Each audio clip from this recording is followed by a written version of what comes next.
इस कार्यक्रम के पुण्यार्जक हैं श्री राजेंद्र, श्रीमती शकुंतला, श्री संदीप, श्रीमती सीमा, श्री रितेश, श्रीमती रीमा, श्री गौरव, श्रीमती शिखा, मेहुल, अवनी, रौनक, मोक्षा, गर्वित, रोचक, नित्या, नव्या एवं समस्त पतंगिया परिवार, उज्जैन, मध्य प्रदेश।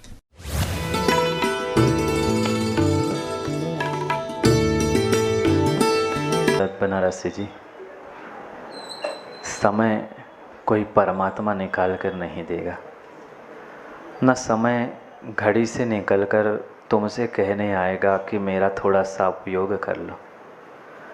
ये तो आपका स्वयं का विवेक है, आप स्वयं का कैसा सदुपयोग करना जानते हैं, स्वयं का भी और समय का भी। आज तक यही व्यक्ति उलाहना देता रहा, बहाने बनाता रहा कि समय नहीं है।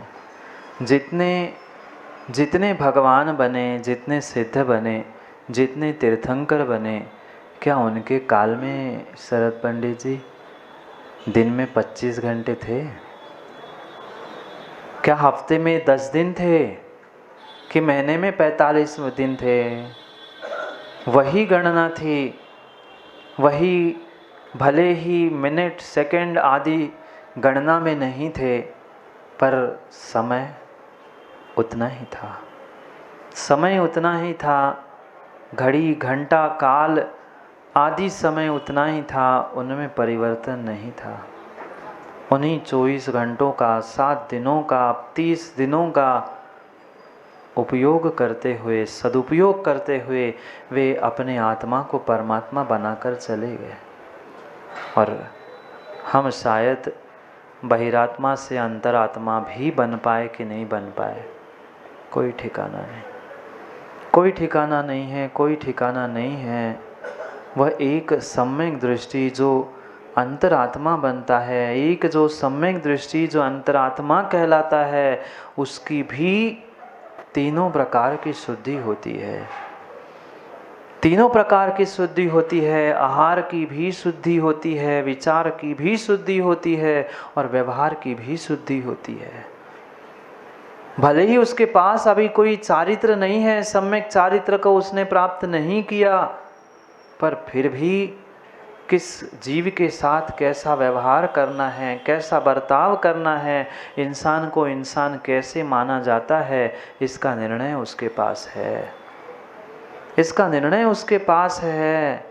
तभी तो वह बहिरात्मा से, मिथ्या दृष्टि अवस्था से अंतरात्मा सम्यक दृष्टि बना है।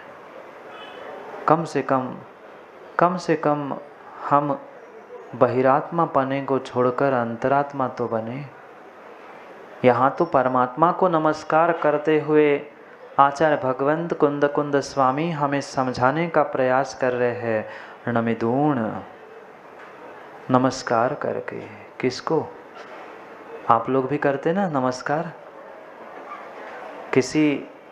किसी ऐसे ऐरे गहरे व्यक्ति को नहीं, किसी बहिरात्मा अंतरात्मा को अपने स्वार्थ के लिए नहीं, मात्र और मात्र परमपाणम।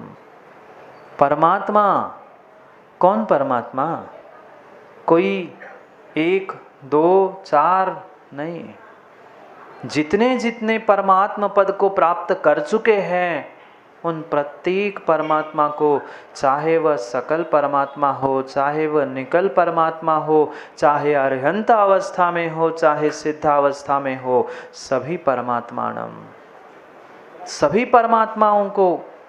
क्योंकि जब भी मंगल होगा, हम मंगल और मंगलाचरण समझ रहे थे, नास्तिकता का परिवार हो, शिष्टाचार का परिपालन हो, पुण्य की प्राप्ति हो और कार्य की निर्विघ्नता हो, इसलिए प्रत्येक कार्य से पहले मंगलाचरण किया जाता है। प्रत्येक कार्य से पहले मंगलाचरण किया जाता है। जो मल को, पाप को गलाकर पुण्य को, सुख को लाता है, वही आगम में मंगल कहा है, वही आगम में मंगल कहा है। व्यवहार से ये पंच परमेष्ठी, सच्चे देवशास्त्र गुरु हमारे सबके लिए मंगल है। निश्चय से मेरे भीतर की स्ट्रेंथ, शक्ति जो कि परमात्मा रूप है, वही मेरे लिए मंगलभूत है। पर निश्चय तक नहीं पहुंच पा रहे हो ज्ञानियों, कम से कम व्यवहार से सच्चे देव, शास्त्र, गुरु को मंगल मानते हुए भावों को तो मंगल करो, भावों को तो मंगल करो। पर देव, शास्त्र, गुरु, पंच परमेष्ठी, उन्हीं के लिए बढ़ जाते अजीब मंगल हो सकते हैं जिनके भाव मंगल है।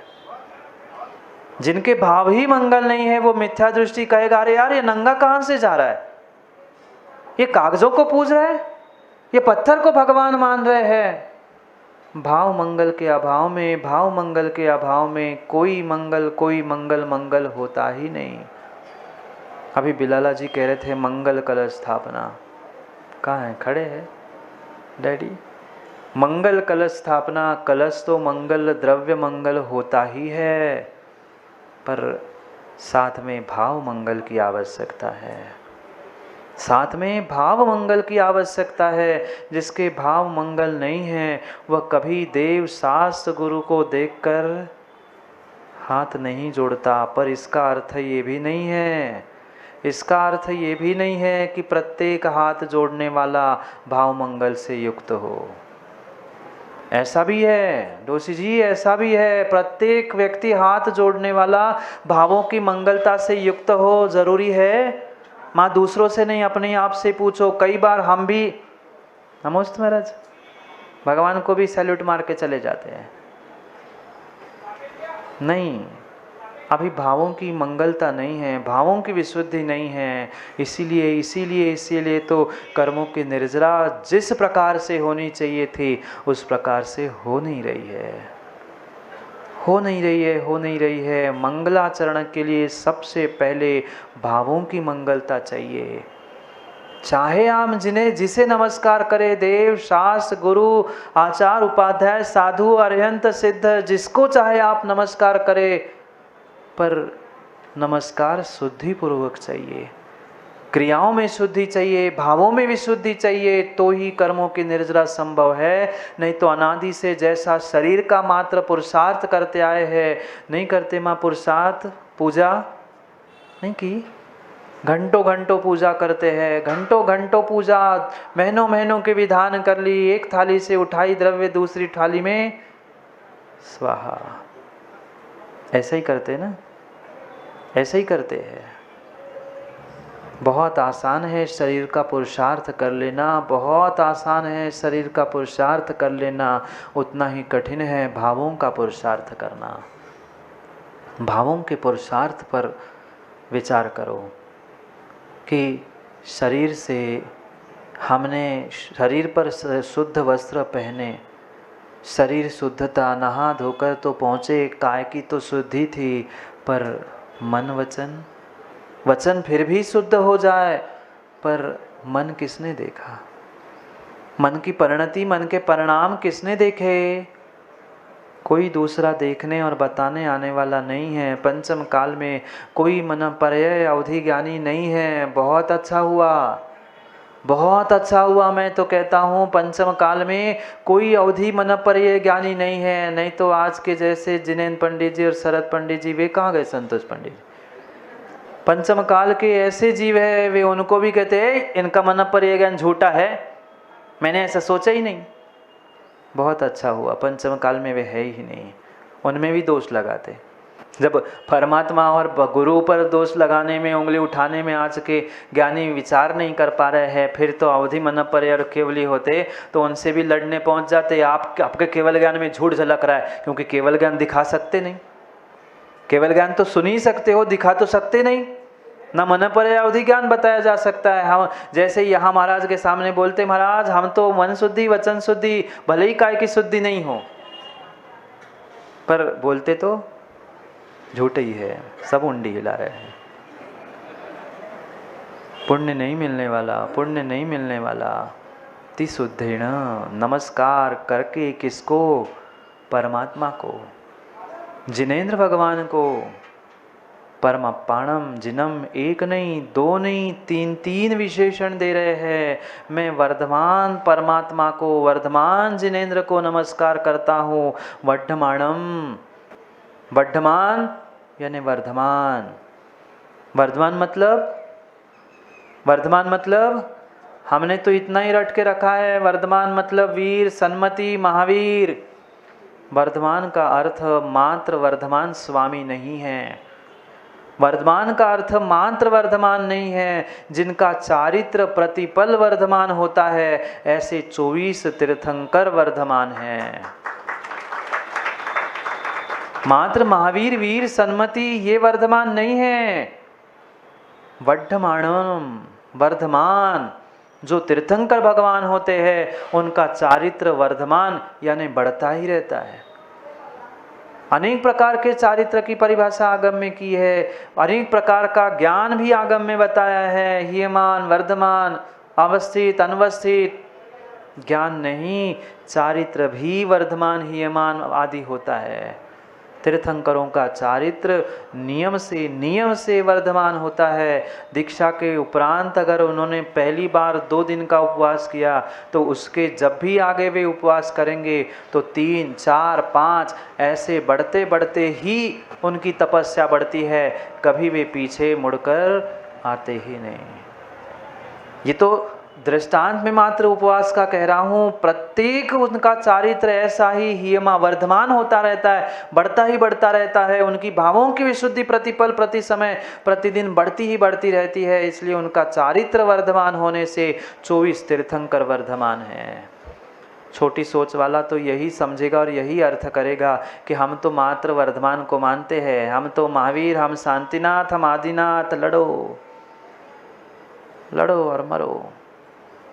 24 तीर्थंकर वर्धमान हैं, 24 तीर्थंकर वर्धमान हैं, 24 तीर्थंकर वर्धमान हैं, कोई भी कम नहीं है। भले ही अवगाहना में आदिनाथ भगवान अधिक थे, महावीर भगवान सबसे कम अवगाहना वाले थे, पर अवगाहना से, काल से, दीक्षा के क्रम से कोई भी छोटा बड़ा नहीं होता। कोई भी छोटा बड़ा नहीं होता है। सबके गुण समान है। जितने अरिहंत हुए, जितने सिद्ध हुए, जितने आचार्य, जितने उपाध्याय, जितने साधु है, सभी के अपने अपने गुण समान ही है, समान है। किसी प्रकार से कोई भी चाहे भगवान की प्रतिमा भी क्यों ना छोटी बड़ी हो, पर उनमें भी आरोपण पूरे ही गुणों का होता है। किसी में कम, किसी में ज़्यादा नहीं होता। पर हमारे राग द्वेष की जो कमी है, हमें बड़े भगवान बहुत अच्छे लगते हैं और छोटे भगवान अरे छोटे हैं।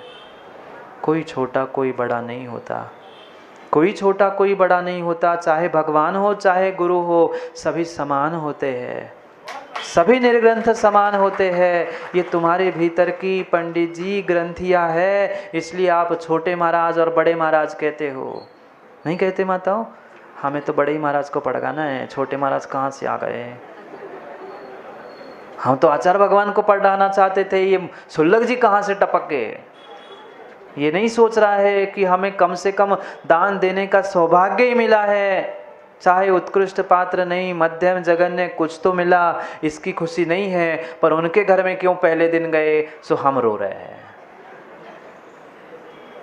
यही है कमी, यही तो खामियां हैं। पुण्य माताओं क्यों नहीं मिल रहा?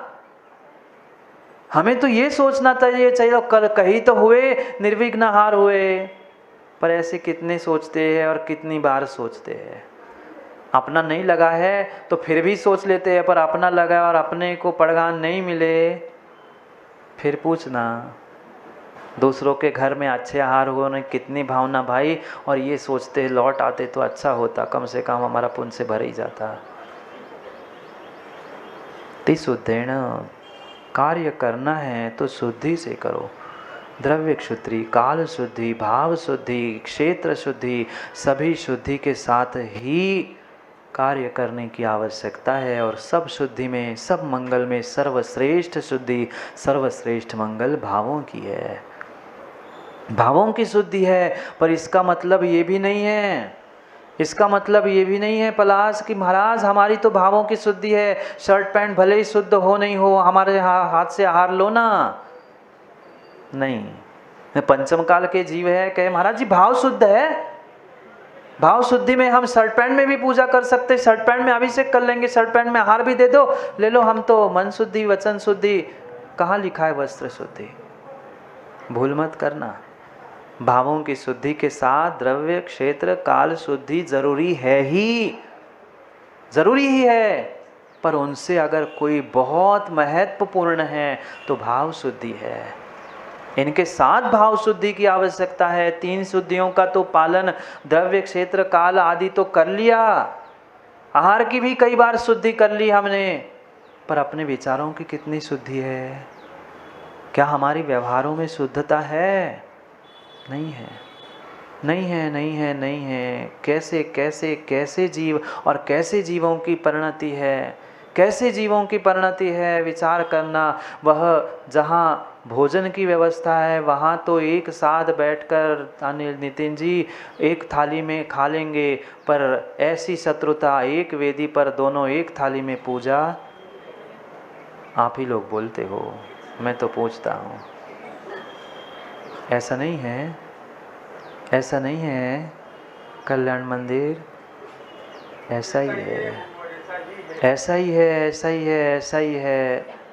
हम बातें तो बहुत बड़ी बड़ी करते हैं, बहुत बड़ी बड़ी बातें करते हैं, पर बाप बेटे को देखने के लिए तैयार नहीं है, और माँ बहू सास को घर में रखने के लिए तैयार नहीं।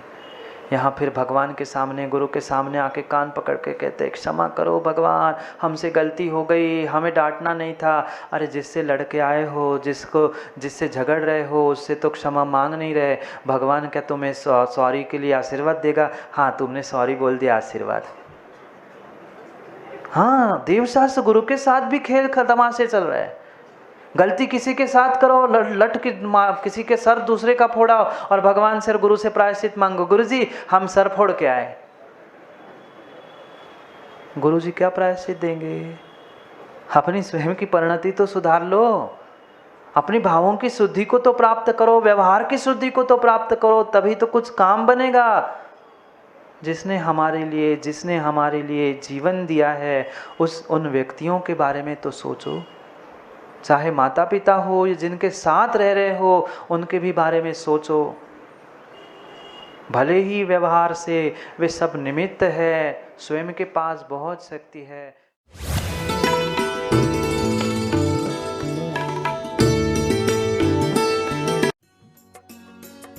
इस कार्यक्रम के पुण्यार्जक थे श्री राजेंद्र, श्रीमती शकुंतला, श्री संदीप, श्रीमती सीमा, श्री रितेश, श्रीमती रीमा, श्री गौरव, श्रीमती शिखा, मेहुल, अवनी, रौनक, मोक्षा, गर्वित, रोचक, नित्या, नव्या एवं समस्त पतंगिया परिवार, उज्जैन।